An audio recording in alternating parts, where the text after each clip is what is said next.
Hi, welcome back to my channel. This video is part 5 of Working Stress Design Principle.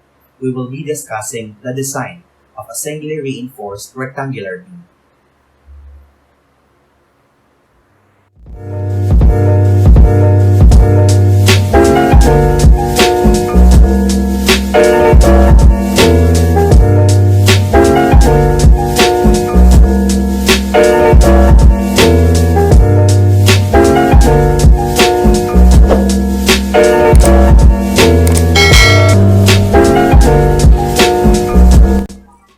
So this is the last part of Working Stress Design Principle, which would be part 6 now, Design of SRRB. In this video, what we will be doing is we will have to establish that in reinforced concrete design, there are two types of problems. Either you are investigating, which is the analysis, or you are designing or creating your section.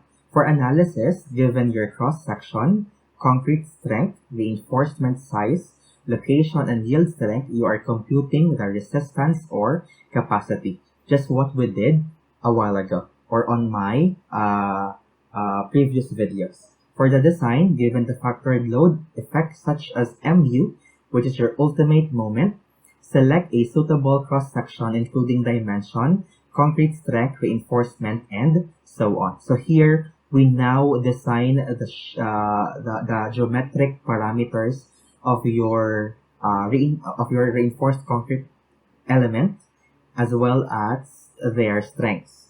Also for MU, if you would see, this is the first time we're engaging to MU because this is advanced discussion for USD. So ang mangyayari dito, yung aking MN, which is the nominal moment, would now be induced with a factor and which results to your ultimate moment, which is MU.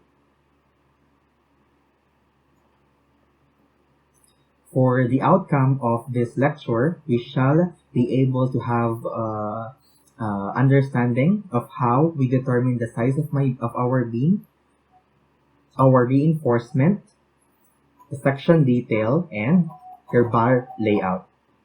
So this is how we would like it to see. So for a single reinforced rectangular beam, at least we could understand and we could create a shape like this one. So how is your base? How is your depth created? How your bars are laid out? Or paano sila inilalatag? Gaano kalalayo sa isa't isa? And how much reinforcement is needed. So to start, the criteria of the design is your maximum moment are taken to be less than or equal to your allowable moment that's been taken from your formula from SRRB flexure equation, which is 1/2 FCKB JD squared and ASFS JD for concrete and steel respectively. So the first formula is used to determine for your concrete sizes because as we know, it's for concrete. And then ASFSJD is utilized to determine your steel area. So, kita naman kaagad sa formula kung ano yung mga na-yield na values niya. Where your maximum moment is either positive or negative, Mmax, under your service loads. So for this one, because nasa WSD tayo, service load siya. Pero kapag nandun na tayo sa USD, magbabago na yung equation na to, may improve na to because of your actual compression block depth. So, magkakaroon din tayo ng changes dito na imbes na service load, magiging siya ng ultimate load. O yung ating factored load, sorry. Also, MA is the allowable moment strength under working conditions. Again, ito ay under lang sa WSD pa. We will just wait for the time na USD na tayo. For the size of the beam, we set your maximum moment equal to the actual equal to 1/2 FCK JB D squared. Number 2, we set a design condition. Because this is a design, we have to establish limits or parameters. And on beam sizes, we have to set, we call it setting of design or design conditions. Pagka balance condition, that's one condition, meaning we are taking your FC maximum equal to FC allowable and Fs maximum equal to Fs allowable. Ano yung mga maximum and allowable for FC? Yung FC for under balance condition, dapat siya ay 0.45 FC prime. Yung Fs, 140 or 170. And then, we use KB and JB in computing for in using this equation. Kailangan K balance, J balance. Kasi nga, under balance condition siya. Second condition could be under reinforced, wherein your FC max is less than FC allowable and Fs max is equal to Fs allowable. In here, your steel will yield kasi nga equated to at maximum potential, pero yung concrete ko hindi siya kasi nga naka-less than lang siya dun sa allowable. By this, we are expecting that K should be less than your K balance and your steel will yield first. The third one that we want not to happen in actual is your over-reinforced condition. Here, FC max is equal to FCX and Fs is less than your Fs allowable. Fs max, is less than your Fs allowable. KB is expected to be less than your K. Concrete crashes first in under or in over-reinforced condition. For the size of beam, step 3 after your design condition would be to set the value of B. However, it would play a big role if we can establish what could be the minimum value for the base of your beam. To do that, in finding the minimum value of your base B, let's assume that this would be your typical detail. And then we will give the minimum possible values for DB and DS, or the diameters of your stirrups and your bars, your concrete cover, and so we can compute for its minimum value, which is B. Again ginagawa natin tong process na to para magkaroon tayo ng idea kung ano ba yung pwede nating pagsimulan ng assumptions para sa design of my B. Meaning, pag nalaman ko yung minimum B, pwedeng doon ako magsimula para sa design ko. But before that, let's review these values. Let's take these values into account. For the concrete cover, under normal condition, should not be exposed.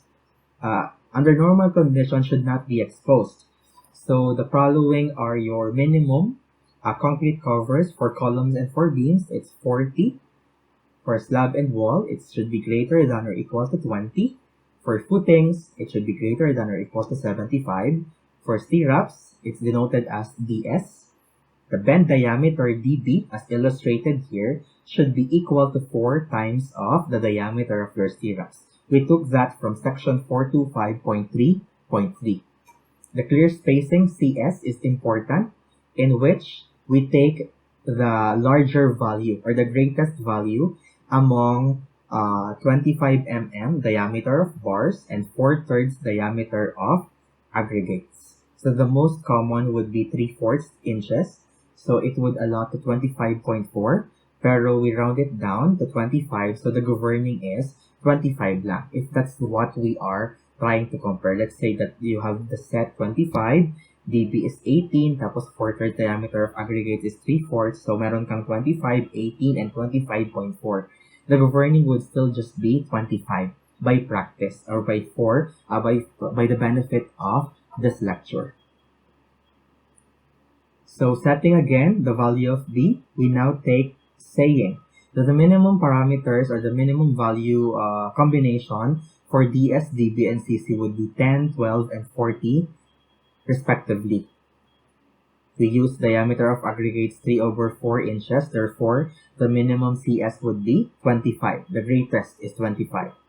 Minimum B here would be 2 CC plus 6 DS plus DB plus CS. So taking these values here, ito yung ating mga ano natin dyan, yung mga ginamit natin ditong bars, ang makukuha natin minimum base could be the summation of the following: dalawang concrete cover, 6 na diameter of stirrups, and then diameter of your bar, and center spacing. So ano yung mga values na yon? 2 times 40 plus 6 times 10 plus 12 plus 25. But 25 to again, CS should be the greatest value among 25 diameter of bar and 3/4 or 4/3 of diameter of aggregates, in which here it is taken to be 25. So taking the summation of these values, we could have your minimum B equal to 177 millimeters. And therefore, we could start setting the values at 175 or 180 millimeter, increasing with 25 mm increment. But for this course, we will be using the increment of 25 that's larger to 177. For example, you have 177. Ang next value na nun is 200. So that's the start point of our design. Kapag ka naman kunwari 193, the start would be 200 also. Kunwari meron tayong nakuha na 162. So the increment of 25 would apply. The near would be 175. So for a computed 163, 175 yung start mo. Nari ang computed naman natin minimum na pala yung 175. So for 175, either you start with 175 or 180. Pero I will specify it in a problem. Kunwari naman, kayo yung may decision which to use. Ang gagawin natin is yung 177 kasi yung next na divisible by 25 would be 200. Laging yung more than next na increment ang gagamitin natin. Let's have a sample na sinabi ko kanina, yung 193 nearest to 200 ang i-apply mo. 199, 200 din. 201, 225 na kaagad. That's what we are going to use in this course from time to time and for the discussion of the actual design of SRRB. As an alternative, if ever we could also set D to D ratio, you could also be provided by D to D ratio, which is ranging from 0.5 to 0.67. So ito na yung mga allowable range for our base to depth ratio. Again, this is to be set by the designer. So either the problem sets it for you or you will set it for yourself. Basta lang pasok dun sa 0.5 to 0.67.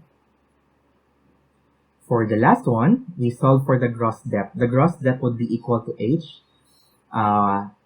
That's the summation of depth plus diameter of bar over 2 plus diameter of stirrup plus CC. Checking for the minimum depth of your beam, it should be under NSCP 2015. So sabi natin yung minimum possible is 177, pero yung minimum allowed is under section 409.3.1.1. So we categorize first whether it's a simply supported, a cantilever, a one end continuous or both end are continuous, and then one end is continuous or it's a cantilever. So ito yung mga manifestation where your beam could be placed. Either it's simply supported, either it's this, or either it's both ends continuous. Ngayon, para makita natin yung mga typical or yung mga allowable na or yung minimum depth for your beam, ito yung ginagamit natin. LN, which is the clear span. So ito yung clear span nito, yung clear span yan, over 16 for a simply supported, over 18.5 for a one end continuous, over 21 for both end continuous, and over 18 for cantilever. So this is just a review of your knowledge in a theory of structures. So may mga ganitong discussion kung paano natin determine yung minimum depth of your base. In case your Fy would be less than 420, actually there's a correction factor. We need to multiply these values to 0.4 plus Fy over 700. Pag naman mas malaki or equal to 420, as is na yung mga minimum values na to. Pag masyado lang siyang maliit, kaya lang natin siya nilalagyan ng mga corrections. Next is reinforcement. After knowing the size of your beam, of course, you focus on the amount of steel or reinforcement that is required. So here, what we do is we set first C equal to T, compression equal to tension. Ito yung mangyayari.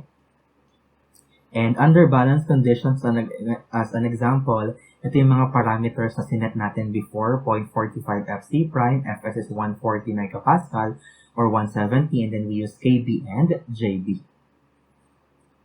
We solve for the still ratio, AS over BD, taken from this equation. If we here, from this equation, we can come up with the still ratio. So the still ratio in our end is AS over BD, but using this equation, it could be simplified further, and your still ratio would be FCK over 2FS. So ito, dito natin yung pipigain in the next discussions to come. Basta lang look forward wherein from this equation, C is equal to P, we can yield your steel to concrete ratio, or the tensile steel ratio, AS over BD equal to FCK over 2FS. For balance condition, we just put balance to K. So, magiging FCK balance over 2FS.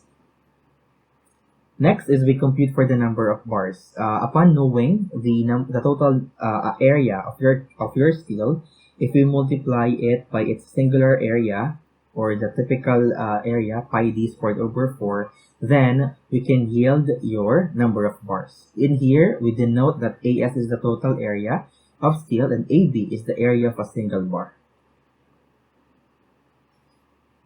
Last is your section detail. For the section detail, it is assuming, as we've said, that this would be the typical cross-section of your singly reinforced rectangular beam. What we could do is focus on your CS. CS is your actual center spacing of rebars. For this sample, what we have is this. Your base minus 2 concrete cover minus 6 diameter of stirrups minus n minus 1 multiplied by the diameter of bar all over n minus 1, which is the number of your spaces. So yung n ko, that's the number of my bars. Yan yung number ng bars na kailangan kong bilangin na taken from reinforcement, section 2 of the design of SRRB. CS again should be checked. It should be greatest among the value 25 dB and 4/3 of the diameter of your aggregates.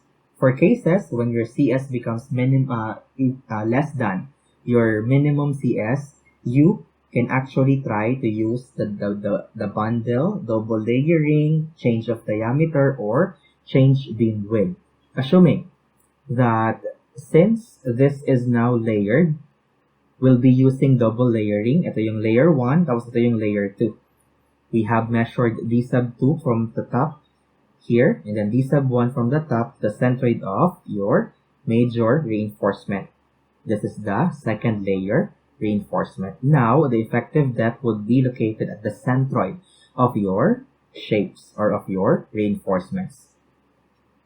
For double layering, we could apply that the vertical CS or the vertical center spacing should be greater than or equal to 25. So this is to allow your gravel and your aggregates to pass through your reinforcement, kasi pag masyadong madikit na or masyadong maliit yung center spacing,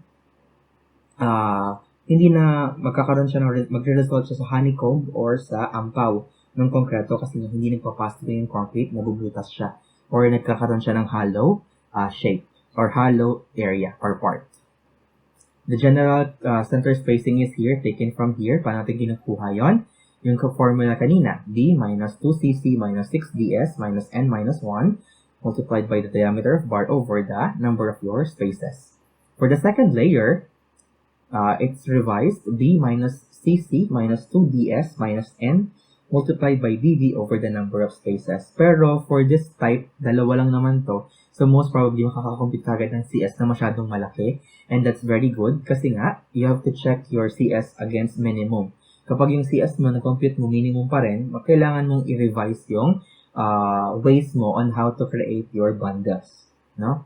To solve for D also, you can use Varignon's theorem wherein area total multiplied by the D is equal to the area of your general reinforcement multiplied by its D1 plus area of your second layer multiplied by D2.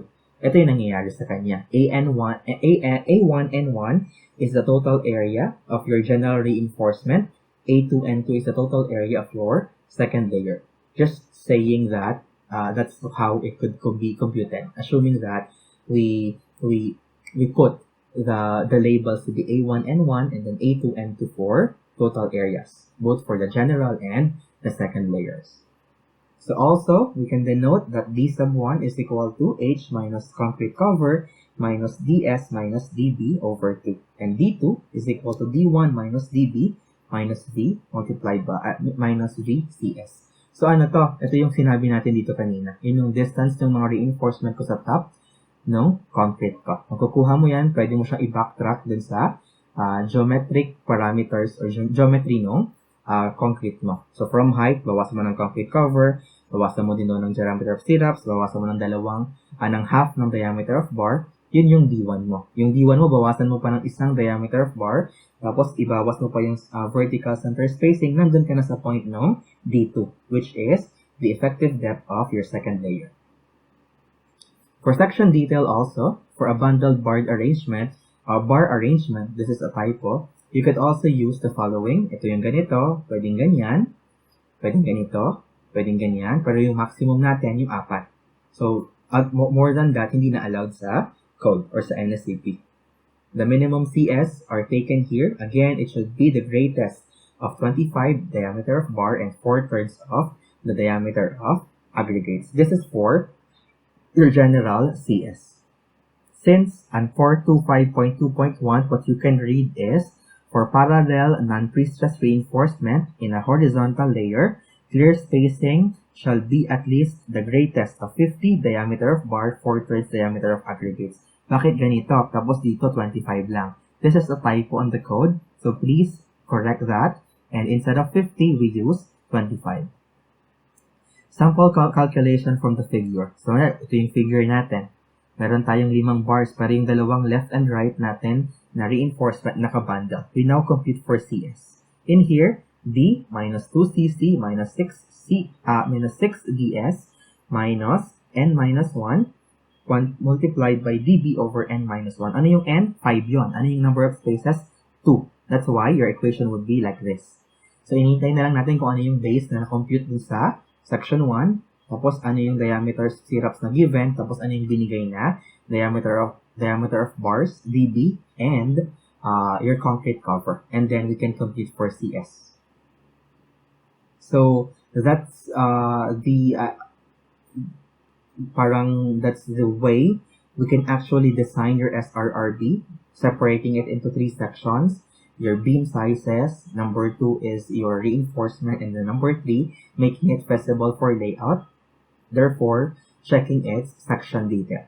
The next one would be the discussion of the concept of pre-stressed concrete, wherein part 1 would be methods of pre-stressing. But again, just to repeat, the discussion before was all about WSD from video 1 or from the video number 1 up to the last video. So after pre-stress, doon na tayo magta-transition sa USD. So I look forward seeing you on my next videos, and thank you for watching. Bye-bye.